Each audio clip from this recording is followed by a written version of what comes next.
Hello everyone, welcome back to my channel. तो आज हम लोग को पढ़ना है लाइट में स्नेल्स लॉ और रिफ्रैक्टिव इंडेक्स। ठीक है, तो पहले स्नेल्स लॉ कवर करते हैं, उसके बाद रिफ्रैक्टिव इंडेक्स कवर करेंगे। तो हम लोग ने पढ़ा है कि ग्लास और एयर का मीडियम होता है, रिफ्रैक्शन प्रिंसिपल पढ़ के रखा। तो जब भी कोई नॉर्मल से एक एंगल बना के हम लोग लाइट को ये सरफेस पे एक मीडियम से दूसरे मीडियम पे ले जाते हैं, तो यहाँ रिफ्रैक्शन होता है। रिफ्रैक्शन होता है तो ये एंगल ऑफ इंसिडेंट हुआ, ये एंगल ऑफ रिफ्रैक्शन हुआ। ठीक है, तो स्नेल्स लॉ से हमें एक बात पता चलती है कि जैसे हमारा मीडियम चेंज हुआ, मान लो एक लाइट से हम लोग एक बीम ऑफ लाइट इस एंगल पे भेजे, ठीक है, तो ये रिफ्रैक्ट होकर कोई सर्टेन एंगल पे गिरा। ठीक है, मान लो दूसरा हम लोग बीम ऑफ लाइट और एक एंगल पे भेजे, एंगल ज़्यादा भी हो सकती है कम, तो उसके बाद फिर से रिफ्रैक्ट होके कहीं गया मतलब ज़्यादा भी हो सकता है कम भी हो सकता है। ठीक है, कहीं मान लो गया ऐसे। ठीक है, ये R2 लिख रहा हूँ इसको मैं, और इसको I1 लिख रहा हूँ, इसको R1 लिख रहा हूँ। ठीक है, पहला वाला I और R है, दूसरा वाला क्या हुआ I1 और R1। ठीक है, तो स्नेल्स ने ये देखा अपने एक्सपेरिमेंट में कि ये मीडियम आपका जब तक है, मान लो ये मीडियम एक ही है, अभी तो मीडियम चेंज हुआ, मीडियम 1 और मीडियम 2 में ही एक्सपेरिमेंट परफॉर्म कर रहे हैं हम लोग, बस एंगल चेंज कर रहे हैं। जब तक मीडियम नहीं चेंज होता है तो उन्होंने देखा ये दोनों एंगल के बीच एक अच्छा रिलेशन कि sine of angle I upon sine of angle R, मतलब sine of incident angle upon sine of refracted angle equal to constant. ये कांस्टेंट वैल्यू आती है।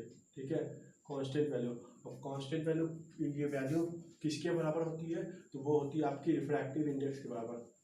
Refractive index. ठीक है, आगे हम लोग इस वीडियो के बाद देखेंगे कि रिफ्रैक्टिव इंडेक्स क्या होता है। मतलब इस वीडियो में, मतलब इसी वीडियो में कवर करेंगे स्नेल्स लॉ के बाद रिफ्रैक्टिव इंडेक्स क्या होता है। तो उसमें आप लोग को फिर से मैं ये फॉर्मूला से बताऊंगा कि कैसे क्या लिखते हैं। ठीक है, तो हम लोग ने क्या पढ़ा है कि इसमें इसकी वेलोसिटी भी चेंज होती है। ठीक है, यहाँ से यहाँ हो गया तो डायरेक्शन तो चेंज हो रहा है, वेलोसिटी भी चेंज हो रहा है।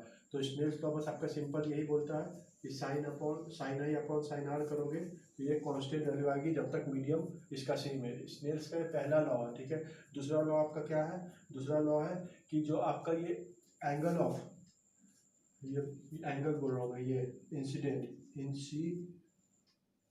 आपका इंसिडेंट रे कॉमा आपका रिफ्रैक्टेड रे एंड आपका ये क्या नॉर्मल, ये जो तीनों है ये लाइज इन सेम प्लेन। ठीक है, ये तीनों एक ही प्लेन पे लाई करता है। ये स्नेल्स का दूसरा लॉ, ऐसा हम लोग लॉ देखे थे रिफ्लेक्शन में भी। ठीक है, रिफ्रैक्शन में भी ये लॉ होता है, और रिफ्लेक्शन में भी देखे थे, रिफ्रैक्शन में भी है। तो ये तो हुआ स्नेल्स लॉ के बारे में। स्नेल्स का पहला लॉ क्या बोलता है, दूसरा लॉ। अब हम लोग को रिफ्रैक्टिव इंडेक्स के बारे में थोड़ा समझना है, और रिफ्रैक्टिव इंडेक्स का वैल्यू फाइंड करना। ठीक है, एग्जैक्ट वैल्यू उसका होती क्या है और उसको क्या बोलते हैं, और एक दो और टर्मिनोलॉजी उसके अंदर होती है, वो मैं डिस्कस कर दूंगा। तो रिफ्रैक्टिव इंडेक्स, इस फिगर को मैं यहीं रहने देता हूँ, इसको हटा देता हूँ आपका। इस फिगर से हम लोग समझ सकते हैं। स्नेल्स लॉ भी मैं यहाँ साइड में लिख देता हूँ जिससे आप रिलेट कर पाओ। स्नेल्स लॉ क्या डिराइव होकर हम लोग आया, स्नेल्स लॉ का डेरिवेशन भी होता है। तो डेरिवेशन बहुत हायर क्लास की चीज़ हो जाती है, वो आपको differentiation integration, double differentiation and double integration का यूज करके। ठीक है, फॉर्मेट, शायद कोई साइंटिस्ट है, फॉर्मेट मुझे एग्जैक्ट नेम नहीं याद है, तो वही उन्होंने ही किया था इसका। ये फॉर्मेट इक्वेशन होता है। स्नेल्स ने इनका क्या किया था, स्नेल्स ने बनाया स्नेल्स लॉ, लेकिन इक्वेशन जो यूज हुआ है इसमें वो फॉर्मेट इक्वेशन होता है। एग्जैक्ट मुझे नाम याद नहीं आ रहा, रिकॉल नहीं हो रहा, फॉर्मेट इक्वेशन ही टाइप का था कुछ। ठीक है, तो उससे ये बनता है, उससे डिराइव होके ही आता है कांस्टेंट। ठीक है, तो उतना हाई हम लोग को अभी पढ़ना नहीं है, हम लोग को बस यहीं तक पढ़ना, sine I upon sine R बराबर कांस्टेंट। अब यहाँ पे आओ, मैंने क्या बोला कि इसका वेलोसिटी भी चेंज होता है, मतलब इसमें कोई वेलोसिटी था v1, तो यहाँ पे वेलोसिटी हो जाएगा v2। वेलोसिटी चेंज हुआ, तो वेलोसिटी चेंज हुआ तो ये बात हम लोग समझ सकते हैं कि कुछ ना कुछ इसमें मतलब ग्लास में कुछ ऐसी प्रॉपर्टी होगी तभी तो उसके वेलोसिटी चेंज हो रहा है। और मैंने दूसरा क्या बताया था कि इसको हम लोग बोलते हैं डेंसर, ग्लास है ना, डेंसर मीडियम है, और ये क्या है, रेयर मीडियम। ठीक है, ये आपको रिफ्रैक्टिव इंडेक्स से पता चलता है कि कौन मीडियम डेंसर है, कौन मीडियम रेयर है। तो रेयर मतलब क्या कि खाली स्पेस, मतलब क्या कि आपकी लाइट की स्पीड मतलब रेयर मतलब क्या खाली है, डेंस मतलब क्या भरा हुआ। ये डेंस आपका नॉर्मल डेंस नहीं है, डेंसिटी, इसकी डेंसिटी ज़्यादा है। कौन सी डेंसिटी? वो मास वाली डेंसिटी नहीं है, ऑप्टिक्स है, ऑप्टिक्स, ऑप्टिकल डेंसिटी बोल सकते हैं इसको। ऑप्टिक्स हम लोग पढ़े तो ऑप्टिकल डेंसिटी इसको बोलते हैं, ठीक है। तो ऑप्टिकल डेंसिटी इसकी ज़्यादा रहती है, तो डेंसिटी ज़्यादा है मतलब क्या, स्पीड इसकी स्लो होगी, इसमें स्पीड फास्ट होगी, मतलब स्पीड वैरी करेगी आपकी। तो रिफ्रैक्टिव इंडेक्स क्या होता है? Refractive index. इसी से हम लोग समझ पा रहे हैं कि कुछ ना कुछ इस दोनों के स्पीड का कुछ ना कुछ रेशियो होगा। जब चेंज हुई स्पीड तो कुछ रेशियो होगा इसका, वो रेशियो ही हम लोग का रिफ्रैक्टिव इंडेक्स होता है। रिफ्रैक्टिव इंडेक्स इसको एन या म्यू से दिखाते हैं, ठीक है। ये इक्वल टू क्या होगा आपका?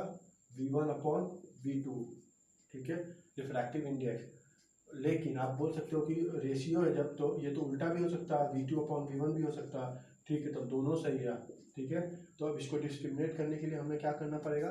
ऐसे लिखते रहो, रिफ्रैक्टिव इंडेक्स ऑफ 2 1, कोई ऐसे लिखते हैं या कोई ऐसे लिखते हैं, रिफ्रैक्टिव इंडेक्स ऑफ 2 1 ऐसे भी लिखा जाता है, ठीक है। तो रिफ्रैक्टिव मैं ऐसे लिखता हूँ ये वाला, तो रिफ्रैक्टिव इंडेक्स ऑफ 2 1 क्या हुआ? वेलोसिटी ऑफ 1/वेलोसिटी ऑफ 2, ठीक है। जो पहले आएगा उसका नीचे होगा वेलोसिटी। ये क्या बताता है कि रिफ्रैक्टिव, ये velocity of 2, refractive index of 2 with respect to 1, ठीक है। आपकी रे रिफ्रैक्ट होके कहाँ गई है? मीडियम 2 में, तो मीडियम 2 पहले लिखाएगा। और कहाँ से आई रे? वो इंसिडेंट रे कहाँ पे आई, कौन से मीडियम से? वो मीडियम यहाँ लिखाएगा, ठीक है। तो इसकी वेलोसिटी ऊपर, इसकी वेलोसिटी नीचे। ये आपका मीडियम 1 यहाँ लिखा ही हुआ, तो मीडियम 1 में लिख देता हूँ, फिर मीडियम 1 और ये मीडियम 2, ठीक है, मीडियम 2। तो ये आपकी रिफ्रैक्टिव इंडेक्स हुई। अब मान लो μ12 लिखना मुझे, तो ये हो जाएगा v2/v1, ठीक है। तो ये दोनों सही है रिफ्रैक्टिव इंडेक्स आपका। अब आओ ये कांस्टेंट, मैंने क्या बोला था, यहाँ रिफ्रैक्टिव इंडेक्स है, तो ये फॉर्मूला कन्वर्ट होकर क्या बन गया?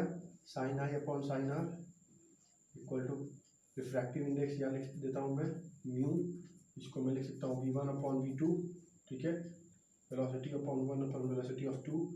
और इसके बाद यहाँ इसको लिख सकता हूँ कांस्टेंट, क्योंकि हालांकि ये वेलोसिटी ये रेशियो है, तो ये कांस्टेंट ही रहेगा कोई ना कोई, तो अभी भी कांस्टेंट है, ठीक है।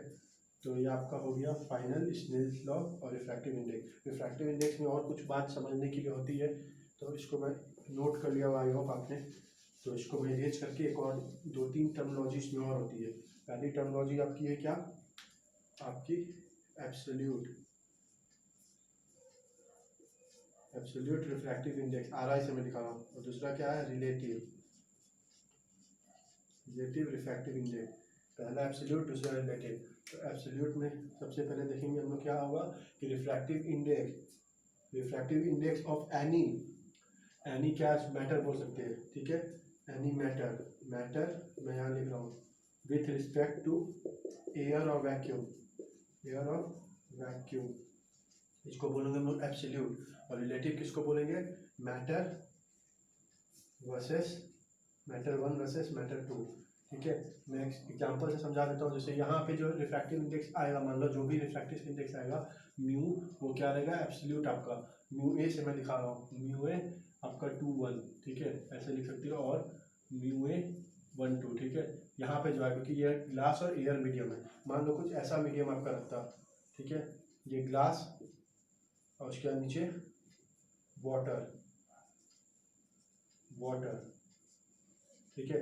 तो इसमें क्या होता है आपका, मान लो ऐसे लाइट आई, यहाँ से लाइट आई ऐसे, और यहाँ ऐसे चली गई। या आप देखोगे कि जिसकी मीडियम, ये बनाना सही नहीं रहेगा, मेरे को रिफ्रैक्टिव इंडेक्स एग्जैक्ट याद नहीं है ग्लास और इसकी क्या होती है, वो टेबल दिया है एनसीईआरटी में, तो वो आपको क्वेश्चन में देता है रिफ्रैक्टिव इंडेक्स जनरली। तो जिसकी भी हायर होगी, मैं 1 सेकेंड में चेक कर लेता हूँ। आपकी वाटर, ठीक है, वाटर की, ग्लास की रिफ्रैक्टिव इंडेक्स ज़्यादा है, ग्लास की ज़्यादा है, वाटर की कम है, ठीक है। तो वाटर की कम है मतलब नॉर्मल ऐसे इंसिडेंट आएगा, नॉर्मल से अवे जाएगा, ठीक है, कम है क्योंकि। तो ये मान लो यहाँ पे लाइट बना, ठीक है, वो मेंशन रहेगा, आपको इसको याद करने की जरूरत नहीं है। तो यहाँ पे कौन सा हम लोग लिखेंगे, मान लो म्यू आर, यहाँ पे म्यू आर लिखेंगे क्या? 2 1, ठीक है। इसमें वेलोसिटी 1, इसमें वेलोसिटी 2, क्या होगा? वेलोसिटी ऑफ 1/वेलोसिटी ऑफ 2, ठीक है। ये इससे फर्क नहीं पड़ता है कि आपका कि रेयर मीडियम है डेंसर मीडियम है, यहाँ पे वो नहीं बात होती है। यहाँ पे क्या बात होती है, ये कंफ्यूज मत होना। रेयर मीडियम और डेंसर मीडियम जो है उसके हिसाब से हम लोग यहाँ वेलोसिटी नहीं लिखते। वेलोसिटी किसके हिसाब से लिखते हैं कि रिफ्रैक्शन के बाद रिफ्रैक्टेड रे कौन से मीडियम में आपके, और रिफ्रैक्टेड रे कौन से मीडियम में और इंसिडेंट रे कौन से मीडियम में। इसमें इंसिडेंट रे कौन से मीडियम में थी, ग्लास में। वो डेंसर और रेयर और इससे नहीं मतलब होता, अगर कौन से मीडियम में है उसमें उस मीडियम में उसकी वेलोसिटी क्या है। तो ये इंसिडेंट रे की वेलोसिटी क्या है, तो इंसिडेंट रे की वेलोसिटी अपॉन ये रिफ्रैक्टेड रे की वेलोसिटी, ठीक है, इससे डिसाइड करते हैं। तो ये हो गया दोनों। आपका आज खत्म हुआ आपका रिफ्रैक्टिव इंडेक्स तक। अब अगला वीडियो कवर होगा आपका रिफ्रैक्शन बाय लेंसेज। उसके बाद में लेंसेज, जैसे मैंने मिरर में सब सिखाया था वैसे मैं लेंस में सिखाऊंगा। इसमें भी कुछ याद नहीं रखना है, बहुत अच्छे से मैं सब बता दूंगा। उसके बाद पावर, उसके बाद खत्म ये chapter. Thank you so much.